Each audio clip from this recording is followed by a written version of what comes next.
Gold, trusted gold buyers. మీరు తాకట్టు పెట్టిన బంగారాన్ని విడిపించి ఈ రోజు ఉన్న మార్కెట్ ధరకు కొనబడను.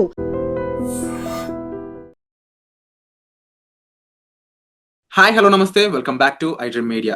ఈ రోజు మనతో పాటు ఉన్నారు విశ్వేశ్వర రెడ్డి గారు అమెరికా నుంచి. ముఖ్యంగా H1Bకి సంబంధించి వీసా ఫీస్ హైక్ ఏదైతే $100,000 చేస్తారో దానికి సంబంధించి అమెరికన్ హైకోర్టులో పిటిషన్ వేయడం జరిగింది.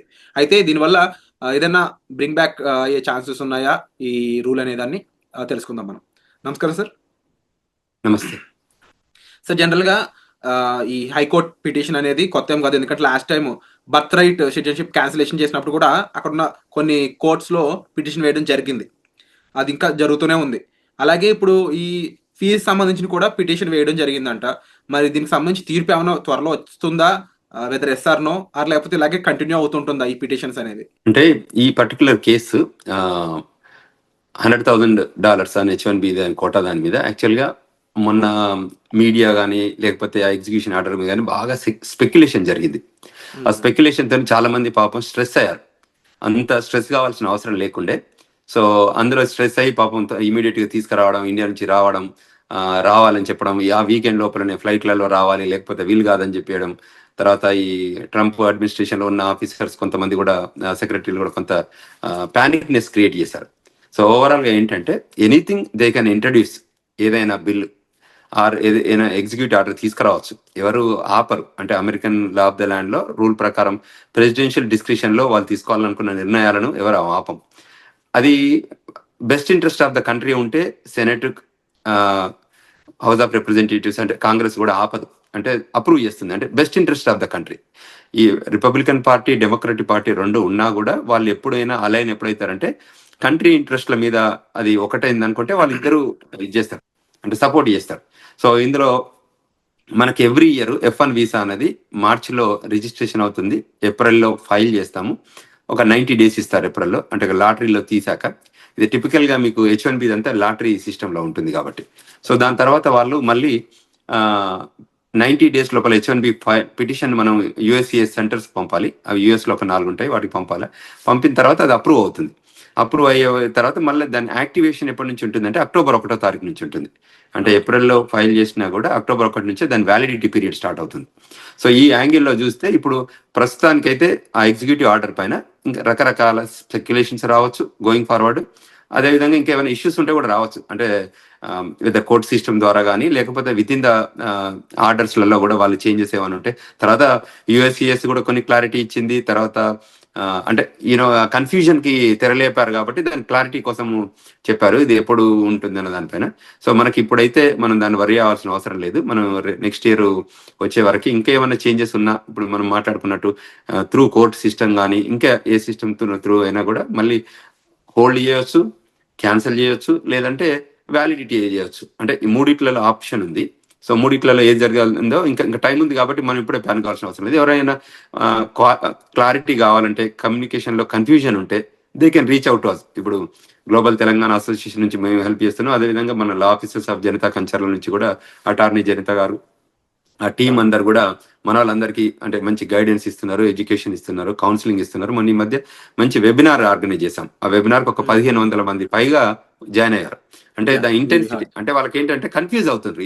ఎగ్జిక్యూటివ్ ఆర్డర్ లో ఉన్న కంటెంట్ వాళ్ళకి అర్థం కాక, తర్వాత ఇంటర్ప్రిటేషన్ ఆఫ్ లా అంటారు, అంటే అందులో ఇది ఏ వైపు వెళ్తుంది అనే దానికి తెలియక, సో చాలా మంది ఇది మాకు అప్లై అవుతుందా, అప్లై కాదా, ఆ కన్ఫ్యూజన్ ఎక్కువ ఉంటుంది. సో ఆ కన్ఫ్యూజన్ క్లారిటీ చేయడానికి కోసమే మనము కాన్ఫరెన్స్ కాల్ ఆర్గనైజ్ చేసాము. సో చాలా మంది ది గెట్ క్లారిఫైడ్ కంటెంట్ తోని. సో అటార్నీ జనతా కాన్ఫరెన్స్ కాల్లో చాలా మంది జాయిన్ అయ్యారు. వాళ్ళందరూ కూడా ఆన్సర్ వచ్చింది. అంటే ఒక 300 క్వశ్చన్స్ పోజ్ చేశారు. 2 గంటల షో నడిచింది వెబినార్. డౌట్స్ అన్ని వాళ్ళ డౌట్స్ అందరు పోస్ట్ చేస్తుంటారు. We organise this call across the United States కానీ అక్రాస్ ద గ్లోబ్ జాయిన్ అయ్యారు. ఎందుకంటే అది వరల్డ్ వైడ్ వేరియస్ కంట్రీస్ లో ఉన్న వాళ్ళు ఉన్నారు. తర్వాత ఇండియాలో ఉన్న పేరెంట్స్ కూడా జాయిన్ అయ్యారు. ఇది గ్రేట్ అచీవ్మెంట్. ఎందుకంటే వాళ్ళకు కూడా క్లారిటీ కావాలి కదా, వాళ్ళు కూడా they wanted to know and first hand information కూడా కావాలి. ఆ ఉద్దేశంతోనే we organise that webinar global Telangana association. చాలా బాగా జరిగింది, అందరికి చాలా హెల్ప్ అయింది అన్నట్టు.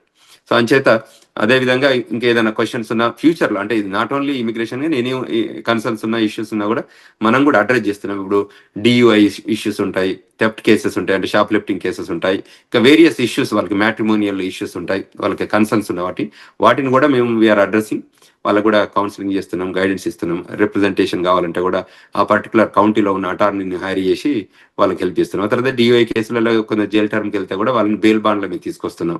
ఏదైనా క్రిమినల్ యాక్టివిటీస్ లో ఎంగేజ్ అయితే, అంటే కావాలని కాదు కానీ ఎంగేజ్ అయితే కూడా వాళ్ళని పద్ధతిగా మళ్ళీ వాళ్ళని బయటికి తీసుకొచ్చే ప్లాన్ చేస్తున్నాం అన్నట్టు. Wonderful sir. అండ్ డెఫినెట్లీ మీరు కానీ అండ్ లాయర్ జనతా గారు కానీ ఇప్పుడు చేసే సర్వీస్ ఏదైతే ఉందో నిజంగా హ్యాట్స్ ఆఫ్. అయితే ఓవరాల్ గా ఇప్పుడు దేని వైపు ఎక్కువ స్కోప్ ఉండొచ్చు ఇన్ కేస్ ఆఫ్టర్ తీర్పు వచ్చాక? మోస్ట్లీ ఏంటంటే అందరూ భయపడే ఈ డౌట్స్ ఎక్కువ ఉన్నాయి. మీరే అన్నారు 300 వరకు డౌట్స్ అడిగారని చెప్పేసి. అందరూ కూడా ఏంటి అంటే ఇన్ ఫ్యూచర్ లో అమెరికా సిచ్యువేషన్ ఏంటి, ఎదురు అక్కడ లివింగ్ అయి ఉండొచ్చు, స్టడీయింగ్ అయి ఉండొచ్చు అనేది, దానికి సంబంధించి ఏదైనా ఒక్క స్టేట్మెంట్ ఇవ్వగలరా? తప్పకుండా అందరూ రావాలి, క్వాలిటీ పీపుల్ రావాలి. అమెరికా ఏమంటుందంటే 2 రకాలుగా మా దేశానికి రమ్మంటుంది. అయితే మీ దగ్గర ఎక్స్ట్రాడినరీ టాలెంట్, ఎక్స్ట్రాడినరీ ఎబిలిటీ ఉంటే మా దేశానికి రండి, లేదా మీ దగ్గర డబ్బు ఉంటే మా దగ్గరికి రండి. అంటే ఒక కంట్రీ ఏం ఎక్స్పెక్ట్ చేస్తుంది అంటే వరల్డ్ లో ఉన్న టాలెంట్ ని తీసుకురావాలని ప్రయత్నం చేస్తుంది. అంటే క్రీమ్ టాలెంట్ లేదు, వరల్డ్ లో ఉన్న క్రీమ్ ఫైనాన్స్, డబ్బు ఉన్న వాళ్ళు మా దేశానికి రండి, ఇన్వెస్ట్ చేయండి, మా దగ్గర ఎంప్లాయ్మెంట్ క్రియేట్ చేయండి, మీరు గ్రీన్ కార్డు తీసుకోండి. ఈ EB1 కేటగిరీ కూడా అలానే ఉంటుంది. మా దగ్గర 100,000 EB5 ఇన్వెస్టర్ బేస్డ్, EB1 అనేది ఎక్స్ట్రాడినరీ ఎబిలిటీ కిందకి వస్తుంది. ఇప్పుడు ఎవరైతే టాలెంట్ ఉన్నది అనుకోరు, వాళ్ళు ఏమంటారంటే మీరు ఏదో జాబ్ ఉన్న వాళ్ళే కాకుండా H1B మంచి $100,000 గవర్నమెంట్ కి ఫీజు కట్టే టాలెంట్ ఉన్న రిసోర్స్ తీసుకురండి, చిన్న వాళ్ళని వద్దు అనేది గవర్నమెంట్ ప్లానింగ్ అన్నట్టు.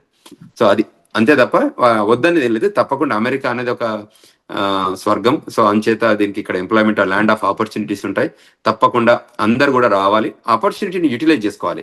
ఎక్స్పీరియన్స్ కావాలి, ఎడ్యుకేషనల్ ఎక్స్పీరియన్స్ కావాలి, ఎంప్లాయ్మెంట్ ఎక్స్పీరియన్స్ కావాలి. మళ్ళీ మన కంట్రీస్కి వెళ్ళొచ్చు. మన కంట్రీస్ లో మనం కొత్త ఇన్నోవేషన్ కానీ, ఏమైనా కొత్త ఇన్వెన్షన్స్ కానీ, లేకపోతే రీసెర్చ్ కానీ అవకాశాలు ఉంటే ఇండియా కూడా వెళ్ళిపోయి అక్కడ చేసుకోవచ్చు. బట్ ఒకసారి ఈ దేశం కూడా వచ్చి చూసిపోతే వాళ్ళకు కూడా ఒక క్లారిటీ ఉంటుంది కదా.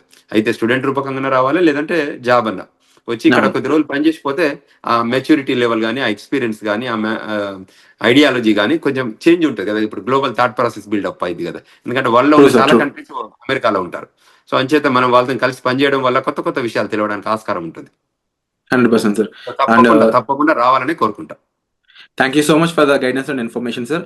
ఇక చూస్తూనే ఉండండి ఈ ఎపిసోడ్, మళ్ళీ కొత్త ఎపిసోడ్స్ మేము ముందుకు వస్తుంటాము. అండ్ నెక్స్ట్ ఎపిసోడ్ లో తప్పకుండా అమెరికాలో జరిగే కొన్ని ఆందోళనలు, అక్కడ జరుగుతున్న విషయాలు ఎందుకు జరుగుతుంది, దాని మీద అక్కడ ప్రభుత్వం కానీ ఎలాంటి చర్యలు తీసుకోబోతుందని ఒక ఇంట్రెస్టింగ్ న్యూస్ తీసుకురాబోతున్నాం. Stay tune. Thank you so much. And don't forget to subscribe to iDream. And for more videos, please subscribe to iDream. Please subscribe to iDream. Please subscribe iDream. And please subscribe to iDream. For more videos, subscribe to iDream. please like, share and subscribe to the channel. Congratulations, iDream. Subscribe to iDream. Subscribe to iDream. So subscribe to iDream Media. iDream ki iDream team andarki huge congratulations. Please subscribe iDream Media. Please subscribe to iDream. Subscribe iDream. Please subscribe to iDream. iDream అంటే నా కళల ఛానల్ను subscribe చేసుకున్న నోరు తిరుగుతలేదు, మీరైతే గంట గుర్తు కొట్టండి. For more such videos, please subscribe to iDream. Subscribe to iDream. Please subscribe to iDream. Please subscribe iDream Media. Please do subscribe to iDream. Please subscribe to iDream Media. For best entertainment and information, please subscribe iDream.